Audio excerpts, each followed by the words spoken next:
사도 바울은 고린도 교회를 개척했고 고린도 성도들에게 복음을 전파해서 그 열매들로서 교회가 이제 성장해 갔지만은 내면적으로는 문제가 많았고 모든 세속적인 교회 모형이 고린도 교회에 다 나타나 있습니다. 그리고 고린도 교회 그 성도들은 또 어떤 면으로 바울을 매우 힘들게 했습니다. 그들은 바울에 대해서 불신하고 오해했습니다. 바울이 사도가 아니라고 비난하고 또 추천서를 요구하는 그런 또 모욕적인 요구를 했습니다. 사도 바울은 죽음의 선고를 받을 정도로 고난과 박해 속에서 복음을 전파하는 그 사역을 감당했습니다. 그런 가운데서도 그가 낙심하지 않고 승리의 삶을 살아간 이유는 무엇입니까? 사도 바울은 유대교에 있을 때 교회를 핍박했습니다.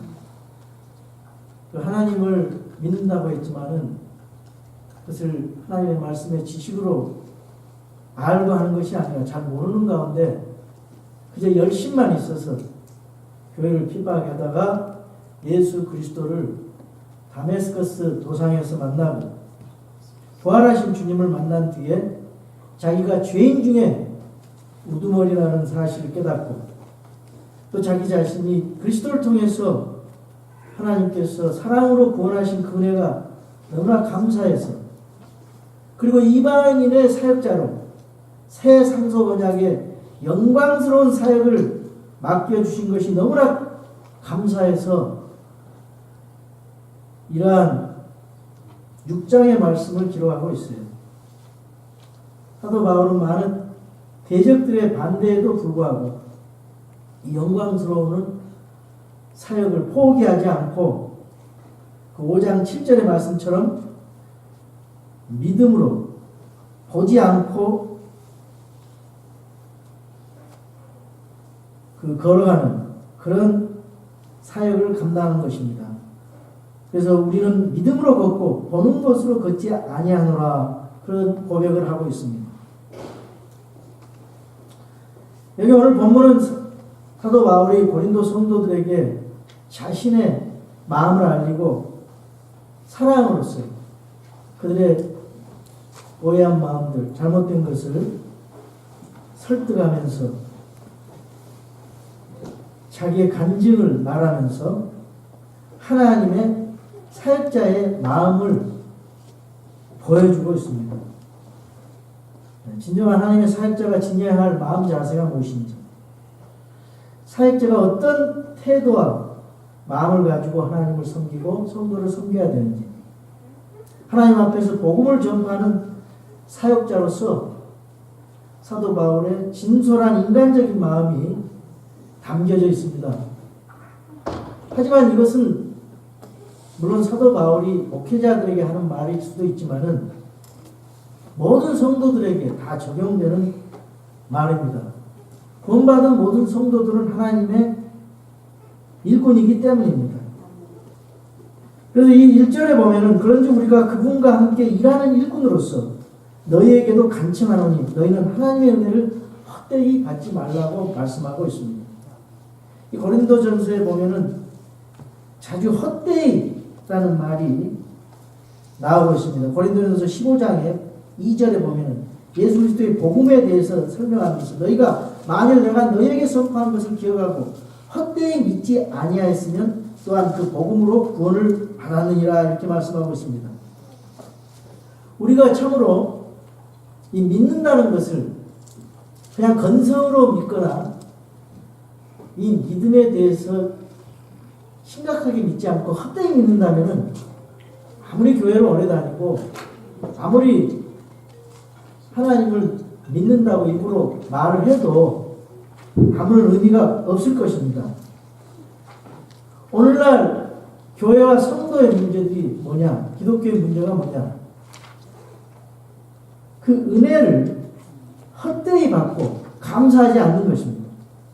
이 고린도 교회는 은혜를 헛되이 받아서 감사하지 않는 사람들이 많았습니다. 우리가 은혜에 대해서 오해를 하고 있습니다. 어떤 때 은혜를 많이 받았다고 또 은혜를 금방 쏟았다고 잃어버렸다고 그런 은혜에 대한 오해가 있습니다. 은혜라고 하는 것은 어떤 기적적인 것을 보거나 또 귀로 듣고 이런 것이 은혜 받은 것이 아닙니다.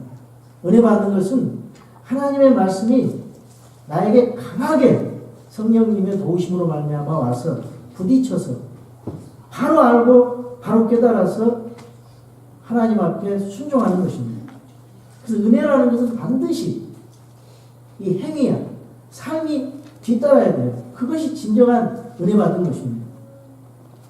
은혜라고 하는 것은 이 죄로 말미암아 심판과 저주를 받을 수밖에 없는 이 죄인들에게 내리시는 그저 하나님께서 그저 베풀어 주시는 사랑과 긍휼을 말씀합니다. 은혜는 어떤 로봇이라든가 인형에게 베풀어 주는 것이 아닙니다. 자유의지를 가진 생명체, 인격체에게 하나님께서 베풀어 줄 때 그것을 그 인간이 거부할 수도 있고 받아들일 수도 있는 그런 자유의지를 가지고 있어요. 그래서 이 은혜는 받아들이면은 심각하게 자기 것으로 받아들이면은 그것이 자기 것이 되고 은혜 혜택이 주어져요. 공짜지만 이 천국과 지옥 갈 사람을 미리 정해놓고 그렇게 부어주는 게 아니에요. 은혜는 모든 사람들에게 골고루 부어져 있습니다. 그러나 은혜를 소홀히 여기고 헛되이 여기는 사람들은 하나님의 은혜가 내 것이 될 수가 없어요. 하나님은 그 은혜가 값없이 공짜로 주시지만은 값으로 따질 수 없이 귀한 희생이 있는 것입니다. 하나님의 아들, 그 하나님 대신 예수 그리스도께서 십자가에서 죄와 저주가 되어서 십자가에 그 처형될 때 하나님의 그 피의 대가로 주어진 그 희생이 있는 것입니다. 그것을 깨달았을 때 하나님의 은혜에 감사하지 않을 수가 없어요. 그것을 깨달을 때 예수 그리스도의 그 존귀한 피의 대가에 대해서 배은망덕할 수가 없어요. 그것을 제대로 깨달은 사람. 그런데 고린도 교회 성도들은 배은망덕하고 복음을 전해준 바울에 대해서 그렇게 모독하고 감사하지 않았다 그 말이에요. 그러면서 선한 행위가 뒤따르지 않고 계속 그 바울을 비방하는 그런 모습을 보면서 너희가 은혜를 헛되이 받았구나 이렇게 책망을 듣고 있는 것입니다. 은혜는 헛되이 받을 수가 있어요. 어떻게? 그냥 지식적으로만 은혜를 받으면요 어떤 일이 일어나냐? 교만하게 됩니다. 지식만 많아져요. 마음으로는 깨달아지질 않아요. 머리로만 알고 있는 거예요. 그리고 마음, 정적으로만 받으면은 이 머리에 든 것이 없기 때문에 방향 감각이 없어요. 그리고 자기 행동만 열심히 하게 되면, 의지적으로 하게 되면은 그것이 자기 의가 될 수가 있어요. 그렇게 함으로써 구원에 이루어진다. 이렇게 착각할 수가 있습니다. 그리고 자기 의가 인정받지 못했을 때는 화를 내게 되고 교회에서 문제를 일으키게 됩니다. 그래서 지적으로, 의지적으로, 정서적으로 이 머리와 마음 또 행동이 균형 잡히게 인격적으로 이게 역사가 돼야 돼요. 그럴 때 바른 은혜 받은 삶이 나오는 거예요. 은혜 받은 성품이 나오는 것입니다. 이게 잘 안 되면 문제가 돼요. 이게 참 문제입니다. 이것이 우리가 속을 수 있어요. 우리가 하나님의 말씀으로 씻어내야 됩니다. 하나님의 말씀으로 점검을 해봐야 돼요.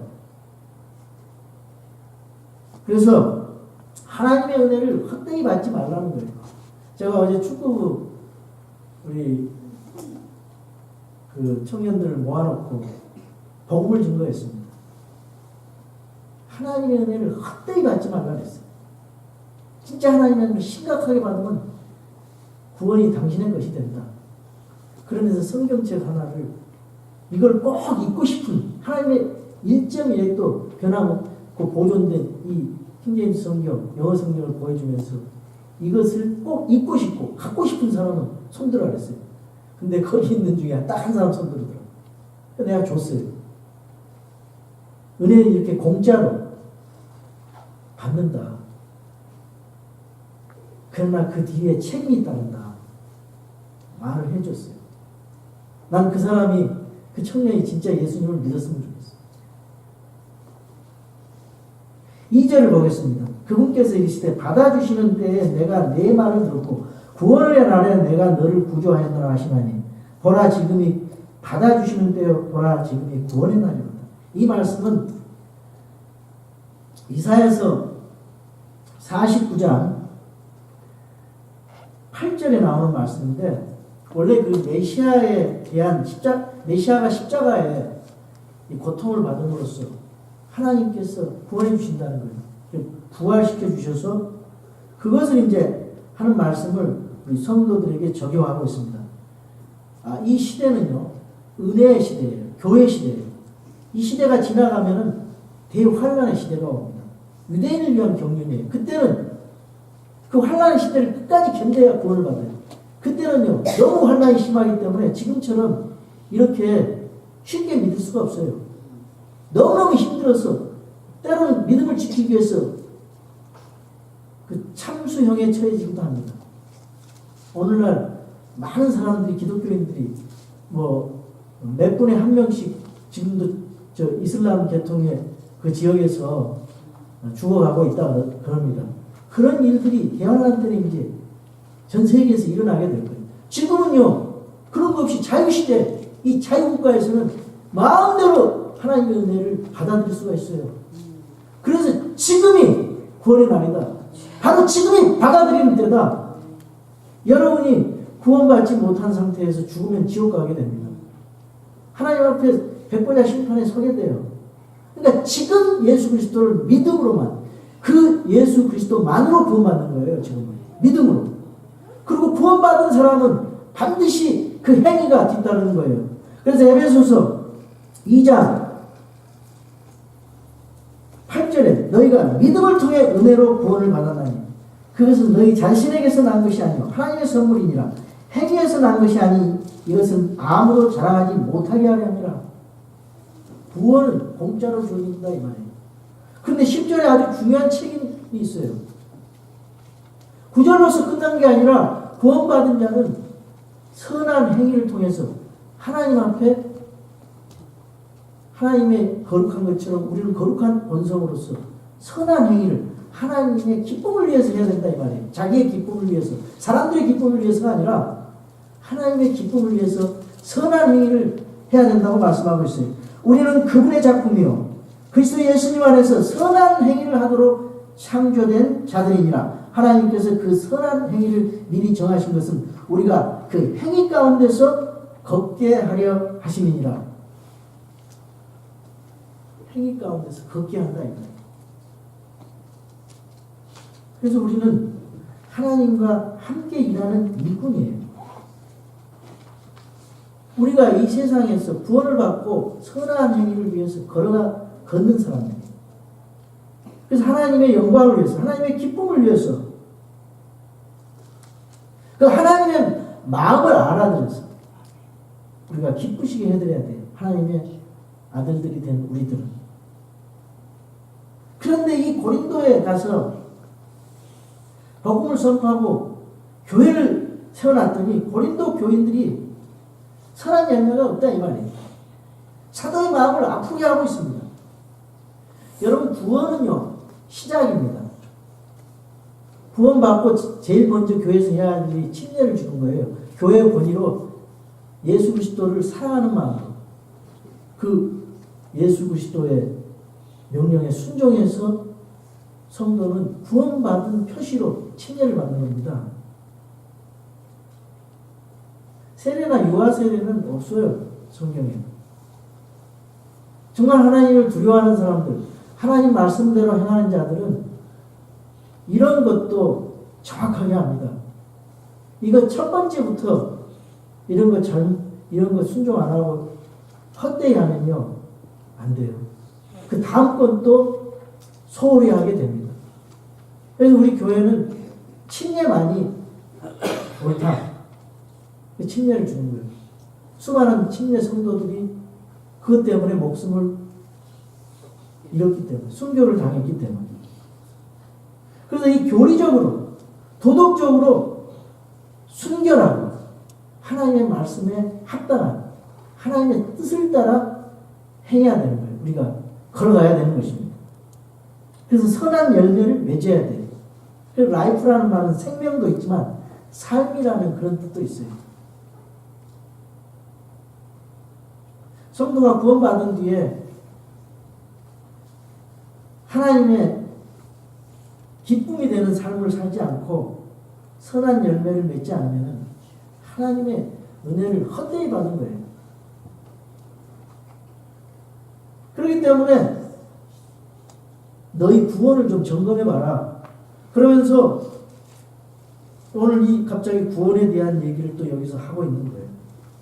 고린도후서 13장 5절에 보니까 너희가 믿음 안에 있는지 너희 자신을 살펴보고 너희 자신을 입증하라 그랬어요. 고린도 교회의 성도들이 선한 행위의 열매를 하지 않고 계속 그렇게 문제를 일으키니까 네 구원을 좀 점검해봐라.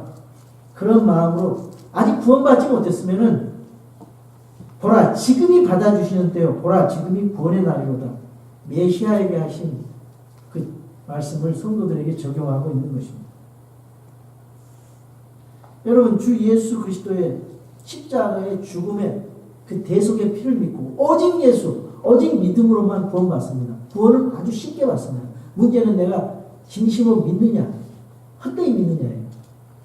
근데 구원받은 사람들은요, 부활하신 주님이 내 삶 속에, 내 속에 살아있기 때문에 반드시 선한 열매가 나와야 돼요. 반드시 품성이 변화되어 가야 돼요.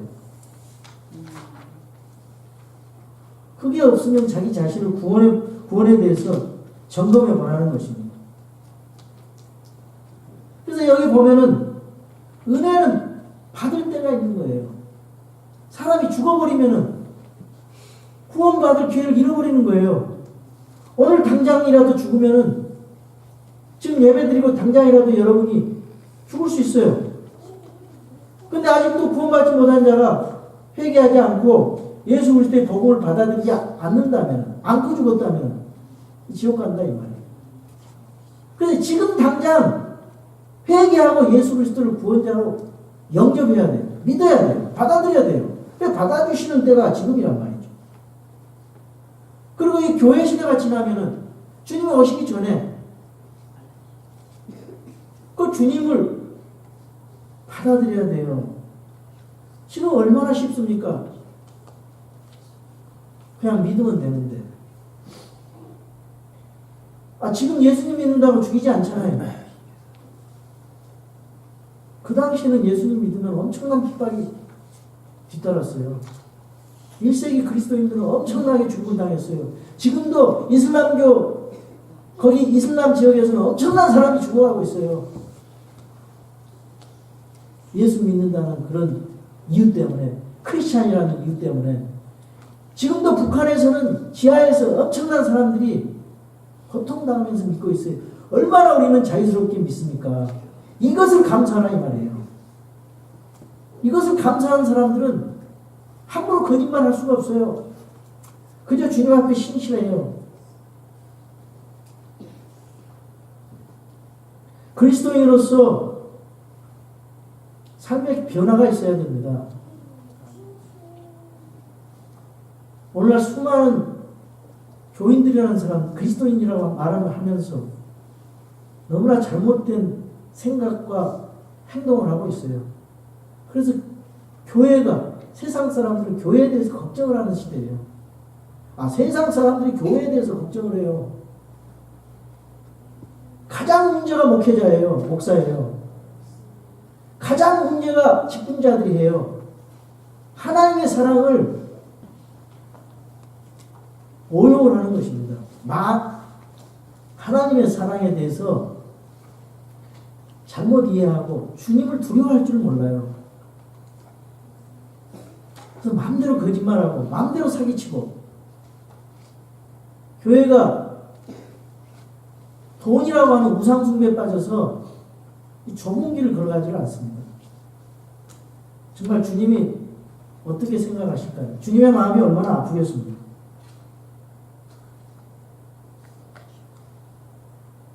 여러분, 우리는 그런 시대에 살고 있어요.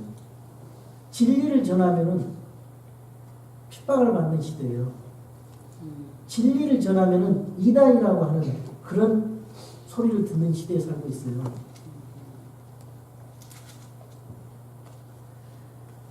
계속해서 이 3절부터 10절까지는 이 바울 자신이 겪은 그 경험들을 간증하면서 이 오늘날 목회자들에게, 그리고 성도들에게 본보기로서 말씀을 증거하고 있어요.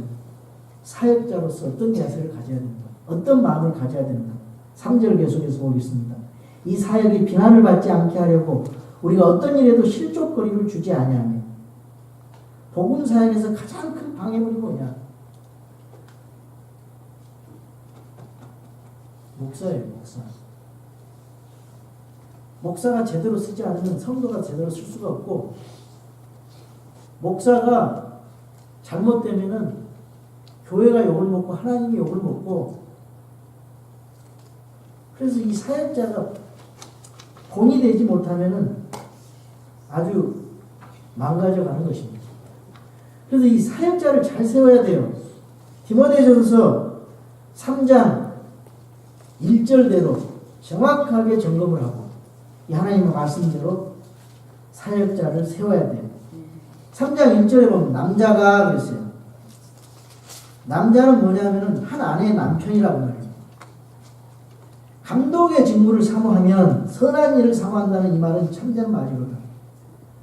본인 스스로가 주님 말씀에 따라서 은혜를 헛되이 받지 않았으면은 스스로 내가 하나님 앞에 주의 사역자로 섬겨야 되겠다, 그런 마음이 우러나야 된다 이 말이에요.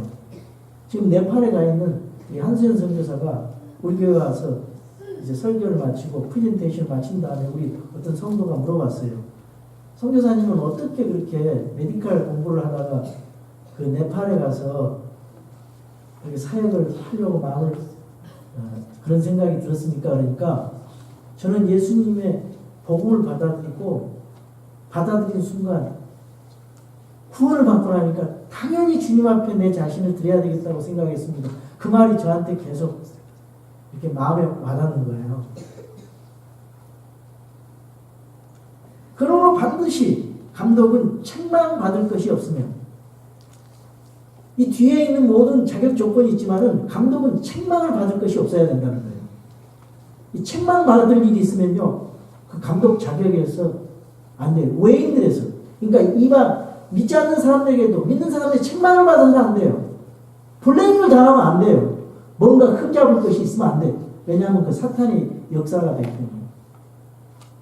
그래서 첫 번째 책망받을 것이 없으면 그 다음에 한 아내의 남편이라고 했어요. 오늘날 한 아내의 남자만 목사를 세워야 돼요. 동성애자 세우면 안 돼요. 여자는 목사를 세우면 안 돼요. 교단에서 그것을 다 타협해서 그렇게 하고 있어요. 처음에는 다 남자만 세웠는데. 깨어있으며 맑은 정신을 가지고 있으며 행실이 바르며 실컷 깡패짓 하다가 회개했다고 해서 목사시키면 안 돼요. 그 깡패버릇 그대로 나타나요. 어렸을 때부터 굴복이 없이 신실하게 하나님의 말씀을 선포하는 사람들, 점검이 필요하고 검증이 필요해요. 우리 구원받는 사람들이 그런 눈을 가지고 사람을 선택해야 돼요. 잘 모르는 사람 세우면 안 돼요. 왜 그러냐? 여기 뒤에 나와요. 손님 대접하기를 힘쓰며 가르치는 재능이 있으며 하나님 말씀을 잘 가르치고 설교할 수 있는 그런 재능이 있어야 돼요. 자기를 수련해 주지 아니하며 구타하지 아니하며, 이 아내를 구타하고 아이들을 구타해서는 안 된다 그 말이에요. 한국 사회에 만연해 있는 폭행, 이거 목사들이 많이 이런 일을 하고 있어요. 더러운 이익을 탐내지 아니하고 오직 인내하며, 환경에 대해서도 인내해야 되고 인간관계에 대해서도 오래 참을 수 있어야 돼요. 자식이 속썩이고 성도가 속썩이면서 버럭버럭 화를 내고 그러면 다 깨지는 거죠. 온유와 인내로 반대자들을 잘 설득해서 돌아서게 하는 것이 목사의 임무입니다. 책임이에요. 말다툼하지 아니하며 탐욕을 부리지 아니하며 자기 집을 잘 다스려서 자기 자녀들을 모든 위험으로 복종시키는 자라야 할 것이며, 남자가 자기 집을 다스릴 줄 알지 못하면 어찌 하나님의 교회를 돌볼 수 있으리요. 여자가 자기 집을 다스리면 안 돼요. 남자가 다스려야 돼요. 믿음을 가진 남자가 성경 교육을 자녀들에게 철저하게 교육을 시키고, 그래서 교회 와서도 성도들을 설교하고 가르쳐야 된다고 말이에요. 그래서 목사는 그냥 목사만 그러지 않았어요. 빌립보에서 보면 목사 겸 교사라고 했어요. 믿음의 말씀들과 교리의 말씀들을 잘 가르치라고 했어요. 초신자는 아니 되나니 이것은 그가 교만으로 높아져서 마귀의 정죄에 빠지지 아니하게 하려 함이라. 또한 그는 반드시 밖에 있는 자들로부터 좋은 평판을 받아야 하니 이것은 그가 비방과 마귀 올무에 빠지지 아니하게 하려 함이라. 이런 신실한 사람들, 이런 사람들을 세우라 했습니다. 그래야 교회가 살고 자신이 살아요.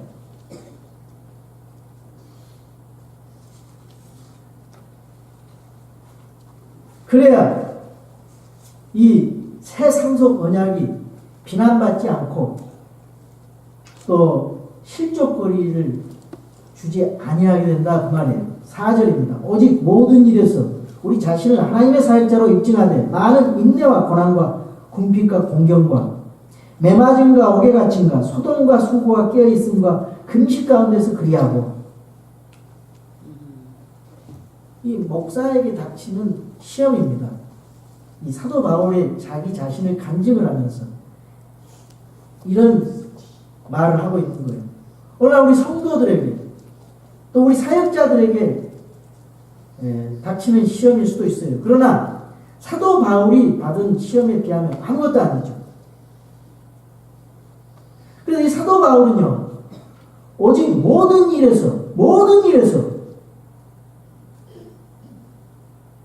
자신이 하나님의 사역자로 입증을 받았다, 그렇게 말씀하고 있는 것입니다. 우리가 이것을 본받아야 돼요. 우리가 사도 바울처럼 될 수는 없지만은 우리 이런 것을 본받아야 된다.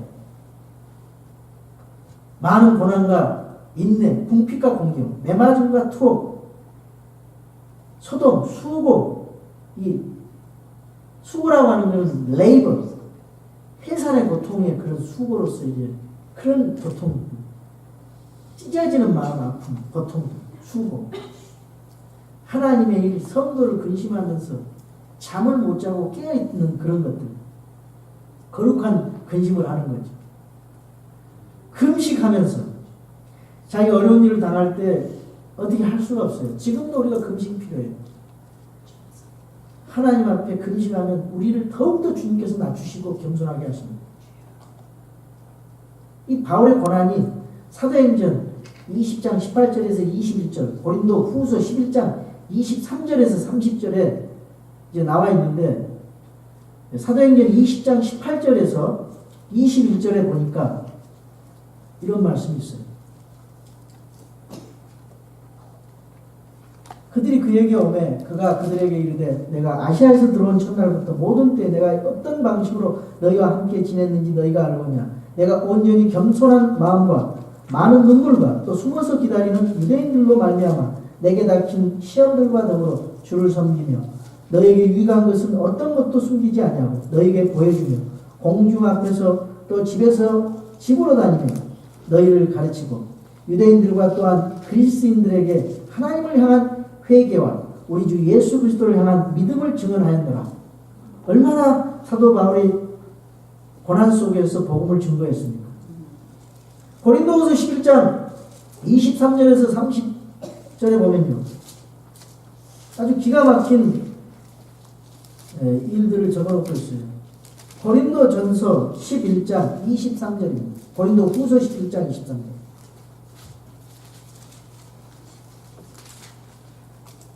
내가 수고를 넘치도록 하고 매도 지나치게 맞고 감옥에도 더 자주 갇히고 여러 번 죽을 뻔하였으니 내가 유대인들로부터 마을에서 하나 뺀 매를 5번 맞았으며 3번 몽둥이로 맞고 1번 돌로 맞고 3번 파살을 당하여 한밤과 한낮을 깊음 속에 있었으며 자주 여행하면서 물들의 위험과 강도들의 위험과 내 동포로 인한 위험과 이교도들로 인한 위험과 도시에서의 위험과 광야에서의 위험과 바다에서의 위험과 거짓 형제들 가운데서의 위험을 당하였고 또 지치고 아프고 여러 번 밤을 새우고 굶주리고 목마르며 여러 번 금식하고 추위를 당하고 헐벗었노라. 밖에 있는 그 일들 외에도 날마다 내게 닥치는 것이 있으니 곧 모든 교회를 위하여 염려하는 것이라.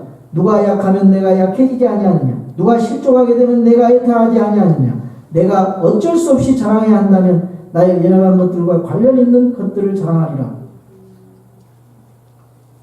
이렇게 사도 바울은 자신이 고난 속에서 최선을 다해서 하나님을 섬기고 성도를 섬기는 그런 간증을 하고 있는 것입니다.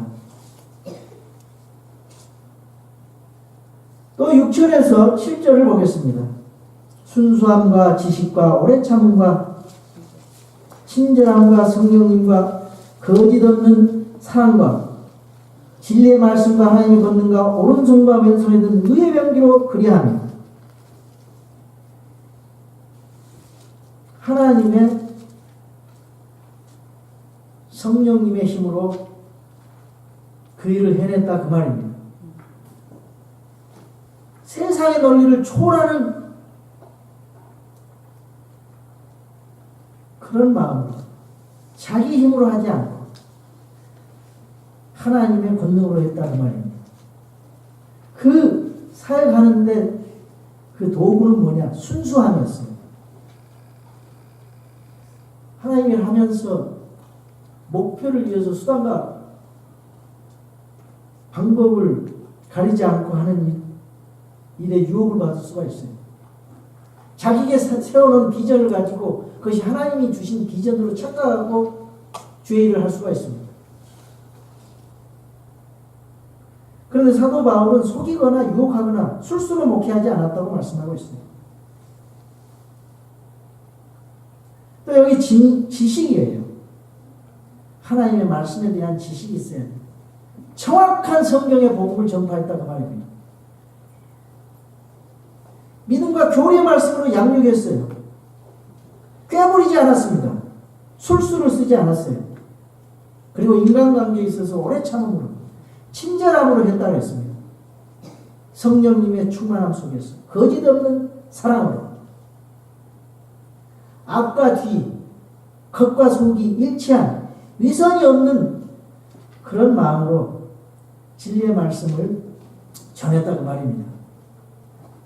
고린도후서 13장 8절에 보니까 우리는 진리를 대적하는 어떤 일도 할 수 없고 진리를 대적하는 어떤 일도 할 수가 없어요. 하나님의 사람들은 오직 진리를 위해서만 할 수 있노라.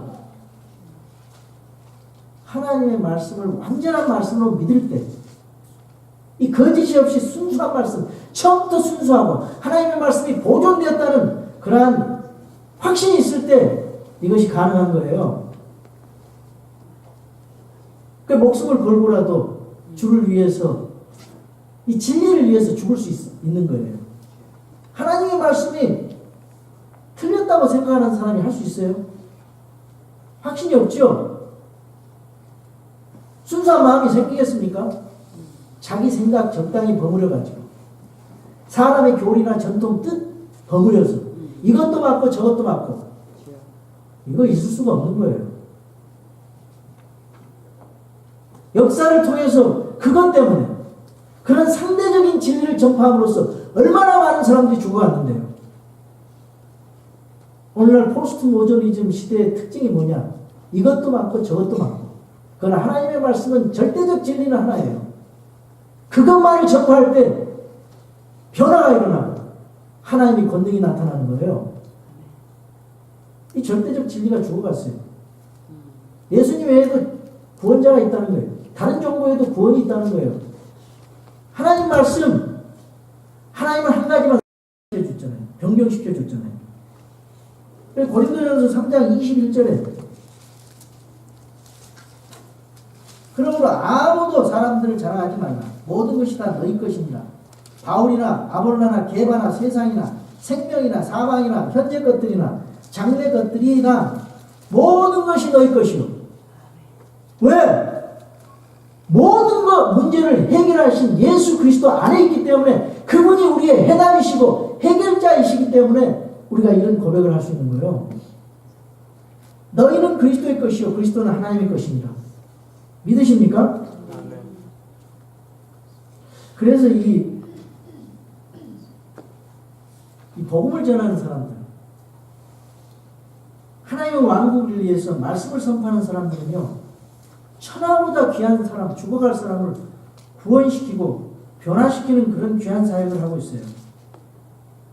그러니까 근심이 돼도 근심이 안 되는 거예요. 소망이 기쁨이 있기 때문에. 힘들어도 힘들질 않아요. 항상 조이풀리스가 있기 때문에. 모든 사람이 우리를 이해해 주지 않아도 괜찮아요. 억울한 소식, 악한 소문이 있어도 괜찮아요. 하나님께서 인정하시니까. 하나님이 보상해 주시니까. 사도 바울 같은 그런 완전한 사람들. 사도 바울이 오늘 얼마나 위대한 사람입니까? 그런 완벽한 사람도 비난을 받았어요. 바울은 그렇게 많은 것을 희생했지만 고린도 성도들은 그것을 알지 못하고 감사하지도 않았어요. 계속 비난받았어요. 사도 바울은 그들이 자기를 인정해달라고 이런 편지 쓴 거 아니에요. 자기 속중심을 하나님 앞에 드리는 속중심. 그 성도들을 향한 그 사랑과 그 마음의 그 속중심에 그 고통하고 있는 그런 것들을 알리려고 이 글을 쓴 것입니다. 그리고 유대교로 돌아가야 한다는 그런 거짓 교사들에게 경고를 주기 위해서 쓴 거예요. 그러니까 우리는 바른 진리를 가지고 있어요. 바른 말씀으로 우리가 바른 교리를 세우고 바른 교회를 해가는 그런 좁은 길의 사역을 걸어가고 있습니다. 우리는 하나님의 일꾼이에요. 저나 여러분 다 하나님의 일꾼입니다. 그리스도 안에서 새로운 창조물이 된 그런 위대한 신분을 가진 자들이에요. 질그릇에 담긴 보배, 하나님의 의, 하나님의 생명, 예수 그리스도의 복음, 우리 주 예수 그리스도, 그 복음 자체인 예수 그리스도, 영원한 생명 예수 그리스도를 우리가 가진 자로서, 그리고 화해하게 하는 말씀, 그리고 화해하게 하는 직분을 가진 그리스도를 위한 대사가 됐습니다. 우리 때까지 다 그거에 대해서 설교를 했습니다. 그리고 내가 아니라 내게 주신 생명을 주신 그리스도를 위해 사는 사람이 됐습니다. 우리는 사람의 칭찬과 사람의 눈치를 보지 않고 하나님의 칭찬과 하나님을 두려워하면서 하나님을 의식하면서 살아가는 하나님의 말씀을 순종하는 사람들이에요. 우리 주님을 사랑으로 따라가는 사람입니다. 주님에 의한, 주님을 위한, 주님과 함께 일하는 그런 사역자들입니다. 우리 그런 마음을 가지고 우리 주님을 의지하고 주님을 사랑하는 마음으로 이 좁은 진리의 길을 걸어갑시다. 아멘. 다 같이 일어나셔서 찬송가 406장을 펴시기 바랍니다. 우리 주님께서